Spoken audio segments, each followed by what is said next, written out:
बोलो श्री प्राणनाथ प्यारे की जय। बोलिए श्री सतगुरु महाराज की जय। तीसरा दिवस आज वाणी बीतक साहब की चौपाइयों के वाचन का तीसरा दिन। प्रकरण 4 बाल मुकुंद का दर्शन। या समय हर एक हरिदास जी दिन को ठहराए कर कया बाल मुकुंद जी पधरावो तुम सेवो अपने घर। ता दिन जो देखे सेवा में समय प्रातः काल के स्वरूप तो देखे नहीं तब लगे ढूंढने स्वरूप कहूँ ना पावई भय हरिदास जी दिलगीर सिंहासन सेज्या पर पावे नहीं क्यों कर। लगे पूछने घर में यहाँ कोई तो आया ना है तब जवाब तिनने दिया यहाँ किनकी ताकत जो आए। हरिदास जी विस्मय भय सेवा बिहारी जी की कर बाल मुकुंद जी को पूछत पशुए यों कर। इन समय आए पहुँचे श्री देवचंद्र जी घर से यह हकीकत सुन के दिलगीर हुए मन में। और हरिदास जी सो लगे बातें करने यह चिंता तुम जिन करो भई चूक हमसे। तुम तो हमको दे चुके वस्तु आई थी हम पास ये तो हमारी भूल है जो टूटी हमारी आस। हरिदास जी माने नहीं प्रसाद न लेऊं लगार जब मैं दर्शन करो तब मोए होए करार। बिहारी जी को और गाए दो बाल भोग राजभोग आरोगने बाल गोपाल को कर दियो संजोग। घर में सब लोगों ने और हरिदास जी ने करने लगे सब एकादशी। श्री देवचंद्र जी तीन समय प्रसाद न लियो घर में भयो व्यतीत दिन। यहाँ हरिदास जी बैठे रहे दुख पाया अति मन यों करते मध्य रात भई व्यतीत जब हरिदास जी बैठे होते कछु आँख मीची तब तहाँ आए बाल मुकुंद जी साक्षात दियो दर्शन। अहो प्रभु जी कहाँ गए हते हम ढूंढत कल्पे मन कया हम तो उती बैठे हते तुम क्यों ना दियो दीदार। कहीं मोको पधरावते थे श्री देवचंद्र जी के द्वार सो तुमको इन स्वरूप की भई नहीं पहचान। मैं इनकी सेवा ना सह सकूं ना सह सको एहसान। जो दिलगीर होए श्री देवचंद्र जी यह बात सुन के तो वस्त्र सेवा दीजियो तुम मोहे ना दीजो इन्हें। अब प्रभु जी तुम कहाँ हो कहे मैं बैठा वाही ठोर यों करते आंख खुल गई भड़क उठे यों कर। जो अंदर जाए के देखही तो बाल मुकुंद जी बैठे सिंहासन फेर फेर चरणों लगे प्रफुल्लित हुआ मन। हरिदास जी घर से चले देऊं खबर श्री देवचंद्र जी को भई कुशाली दीदार की मिले सामे बाजार मो। हरिदास जी दौड़ उतावले शीश नमाया चरण कई हरिदास जी कहा कर तो हाथों उठाया तिन। कया हे श्री देवचंद्र जी कहा खबर कहूँ मैं तुम कहीं तुम्हारे स्वरूप की पहचान नहीं हम। आज दिन लग हम सेवते कभू दर्शन नहीं साक्षात सो स्वरूप बाल मुकुंद जी मोसो करी विख्यात। सो तुम्हारे स्वरूप की मोहे पहचान कर दई तुम इनको जानत नहीं मोहे ऐसी बात कही। और मेरी सेवा करन को इन्हें देवो तुम जिन जो होए श्री देवचंद्र जी दिलगीर तो दीजे वस्त्र तुम। तब पूछा श्री देवचंद्र जी ने पाए बाल मुकुंद जी तुम तब कया हरिदास जी ने चलो दर्शन करावे हम। दो जने बातें करते खुशहाल होए के मन आए हरिदास जी के घरों मगन होए रोशन। दो जने दीदार करके लिया प्रसाद जो इत सब घर के लोगों लिया हुआ प्रातः बखत। इनवित भुज नगर में भई कई भांत बीतक ताकि एक भांत तुम सो कही है बात बड़ी बुजुर्ग। जामा बंके बिहारी का दिया सेवने को श्री देवचंद्र जी सिर चढ़ाए के लियाए अपने घर मुँह। कहाँ जाए एक ठोर को बनाई नीके कर बासन से सिंहासन तहाँ पधराए वस्त्र। लगे सेवा करने तिनकी आप अपने अंग सो चौका पानी रसोई दे पछाड़े इनमो जल भर लियावे शीश पर जो काहू की परछाई परे तिन तो फेर लियावे और जल सेवा करे यो कर। चावल मूंग घी उखांड करी जुदी श्री राज के काज अपने वास्ते उतरती जुदा बनावे साज। और रसोई विवेक सो करे नीके कर, आकार को प्रवाह जो पालत है यूं कर।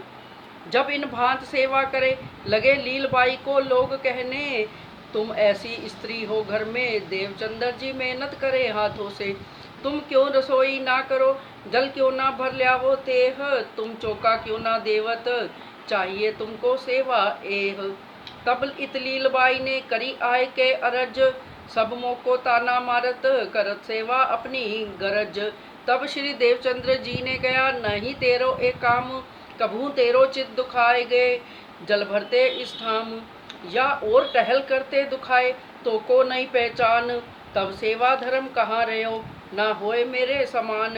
देऊ नहीं तिस वास्ते, मैं करूँ अपने अंग, मैं है मेरो स्वरूप प्रेम सो, तामे होवे भंग।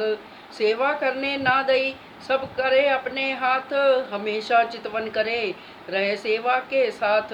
इन भात एक दिन हुआ ध्यान में दर्शन, जाने हम ब्रज में गए द्वार नंद के रोशन। तहाँ यशोदा जी बैठी थी ऊपर माची के, देखे दूध उठावत टहल करावते। तहाँ आए श्री देवचंद्र जी ठाड़े भये जब जाए, कहे आई जी आवो श्री देवचंद्र, मन में महासुख पाए।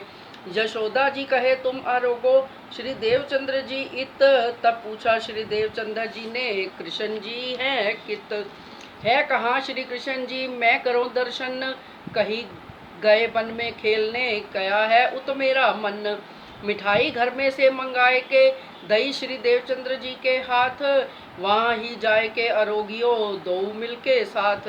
कहाँ से आए श्री देवचंद्र जी, चले तरफ जहाँ बन, तहाँ बाल गोपाल खेलते, कहाँ श्री कृष्ण जी पूछा तिन, कहाँ कौन कृष्ण जी तुम कहो, खेले टोले टोले लड़के, कृष्ण जी नाम बहुतन का, कहा बेटा नंद जी का जे। नंद के बेटे कृष्ण जी इत बहुत रहत, तुम किनको कहत हो, कहा यशोदा बेटा इत। बुलाए लिए श्री देवचंद्र जी को, बिठाए अपने पास, बातें लगे करने, मुख मीठे प्रेम लिए खास। इन समय इत घुंगरी पकाई भोजन मों, छेड़े दो चटके ले रुमाल, पानी निकालने 300। श्री देवचंद्र जी मिठाई जो लाए थे नंद घर से, तिनको ले आगे धरी, दही लड़कों को बांटने। कहा श्री कृष्ण जी ए बांट देवो हमको दो बांट के, दिए उन लड़कों इन्हें दोए भाग जो इनके, और सामा सबसे हिस्से लिए दोए।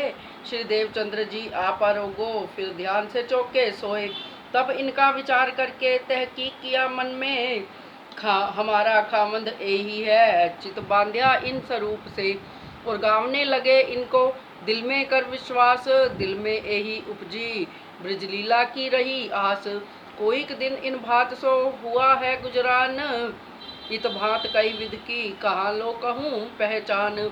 श्री मामत कहे ए साथ जी, ए इतके कहे बयान, श्री देवचंद्र जी के स्वरूप की नेक कही पहचान। प्रकरण 4 चौपाई 253। 5वां प्रकरण श्री नौतनपुरी की बीतक। अब यहाँ से आए बीच हलार देश, तहाँ नौतनपुरी मिने बहुत जमा भय रवेश। इत माँ बाप आए रहे, उत वल्लभी मार्ग था जोर, 3 से 30 रबद रहे वे करने लगे शोर। श्याम जी के मंदिर में कथा कहे कानजी भट्ट, निष्ठा ले सुनने लगे होए वल्लभियों से खटपट। जलपान को तब करे जब आहार देवे आत्म, तब आहार आकार को देवे न करे कम। जो कदी 1-2 श्लोक आगे बाँचे होए 3, तो फिर पुस्तक मंगाए के वे ही सुने वचन। ऐसा जान के वह भट्ट तोलो न खोले पुस्तक, जोलो श्री देवचंद्र जी न आवही, और बात न करे बुजरक। रहे श्रोता शहर के चौधरी और बड़े साहूकार, सो मार्ग वल्लभी विने होए खटपट हमेशा व्यवहार। एक दिवस भट्ट को पूछिया, तुम्हारा क्या इनसे रोजगार, जब लग ए नहीं आवत, तोलो न करो उचार। तब कया कान जी भट्ट ने, मुझे न काहू की आस, मैं आगे बाचत श्याम जी के, सुने श्री देवचंद्र जी खास। मोहे प्रापित कहिए तो तुम सो, होए क्या इन गरीब से, पर तुम कबहू मोहे पूछत, आगे पीछे श्लोक कहूँ मैं 1 श्लोक आगे कहूँ, कबहू ए पास ना होए, तो घरों जाए फिर पूछत, पुस्तक छोड़ावे सोए। तिस वास्ते इन आय से मैं करत उच्चार, मैं काहू की आशा ना कहियो करो, मेरे चाहिए ना कार व्यवहार। तब सब ही मूंगे रहे, बोलत नाही कोय, कथा सुन घरों पीछे फिरे, रोष जो मन में होए। छिद्र को ढूंढत रहे, रहे बाहिर दृष्टि अहंकार, मारक को पावे नहीं, रहे रबद को तैयार। श्री देवचंद्र जी को पन रहे, ना होए द्वादशी को भागवत, तादिन आप उपवास करे, आज आहार न पायो आत्म इत। ये तो भांडा आहार का क्यों कर देऊं आकार, श्री भागवत सुने निष्ठा बंद, रहे याही को विचार। यह बात उन लोगों ने सुनी अपने कान, ये आहार एकादशी को करे, 12 उपवास रहे जान। ये निंदा लेके करने लगे विचार, अब दाव हमारा आया, एक कैसा धर्म व्यवहार।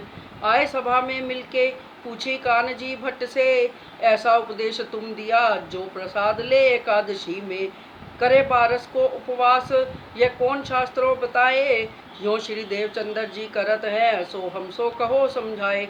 तब कान जी भट्ट ने इन भांत दिया उत्तर, जो वे करे सो समझ के, फिर पूछ के देऊं खबर।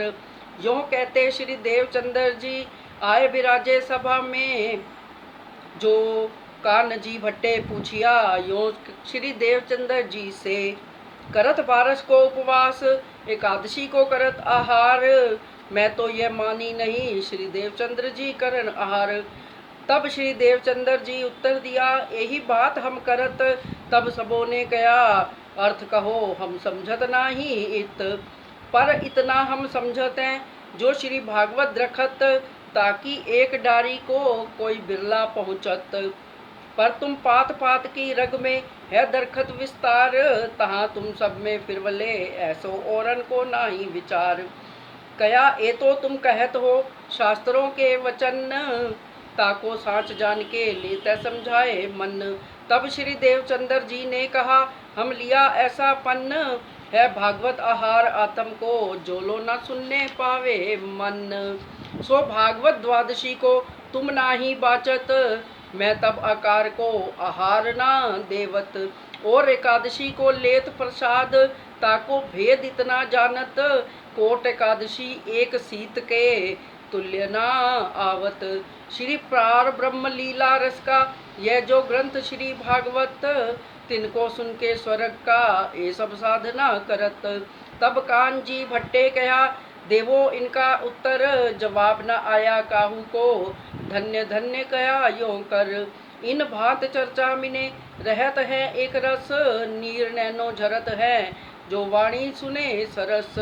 यूं 14 वर्ष निष्ठा बंद, वचन ग्रहे सब सार, या उपरांत कृपा भई, ताको कहो विचार। श्री महामत कहे ए साथ जी, ए नौतनपुरी की हकीकत, और भी आगे की कहो, भई जो भी तक इत, भई जो भी तक इत। प्रकरण 5 चौपाई 288। प्रणाम जी। बोलो श्री प्राणनाथ प्यारे की जय। बोलो श्री सतगुरु महाराज की जय।